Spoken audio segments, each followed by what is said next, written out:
It is a quiet, focused morning in an elementary classroom. A young student works at her desk, completely engaged with the assignment in front of her. Another classmate walks down the aisle and accidentally brushes against her shoulder. A small, thoughtless collision. Instantly, the room erupts.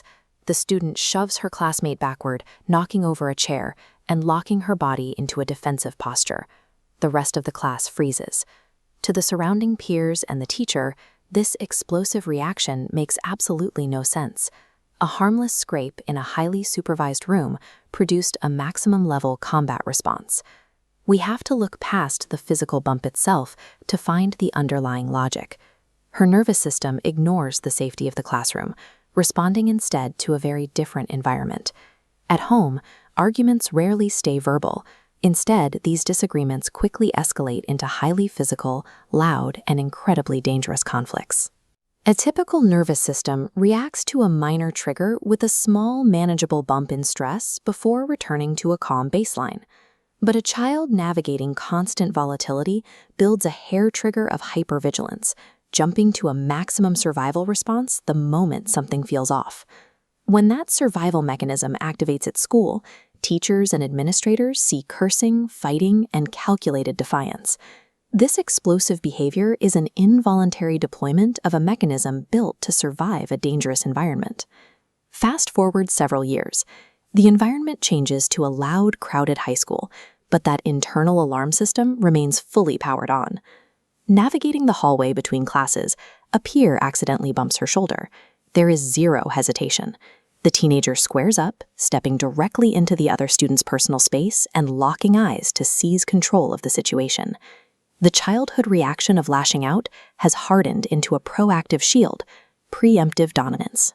They do not wait to see what happens. Their nervous system dictates that the only way to be safe is to dominate the environment before anyone else can. This strategy maintains safety by eliminating vulnerability before it can be exploited, using aggressive, preemptive control. Eventually, that teenager enters the professional world. The physical threats are replaced by calm office environments and standard meetings. During a routine discussion, a colleague speaks up with a slightly sharp, overly firm tone.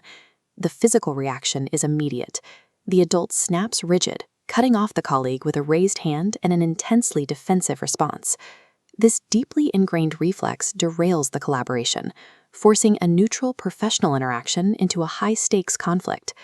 Colleagues in the room see an angry or unprofessional adult, while the individual's internal system is treating a sharp tone like an impending physical blow.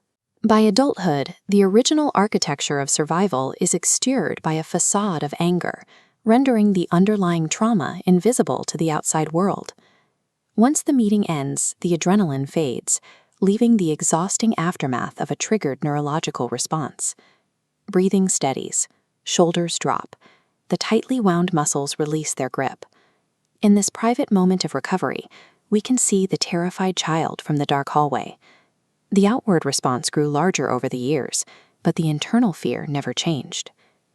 This disruptive behavior, across every stage of life, serves as a distorted form of communication.